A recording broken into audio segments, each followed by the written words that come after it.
have it. Got the masking all removed. I went ahead and removed the masking while this was still wet. It hasn't set up yet. Mainly because this rubberized coating, I don't want it to dry over top of like the masking tape for any reason, and get the tape actually stuck in there and then have it peel up larger parts of the rubberized coating. So best to remove the masking carefully while it's wet. You can see the cutouts I did up there to keep some of the rubberized coating off of that area.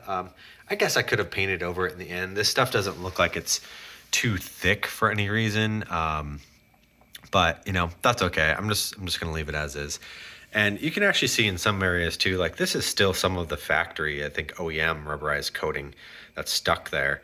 I looked into trying to scrape all that stuff off and heat it up and melt it a little bit so it was easier to work with, but it just looked like it was going to be a nightmare. I mean, like, imagine trying to remove all that rubberized stuff from like every nook and cranny up here to like get it totally clean.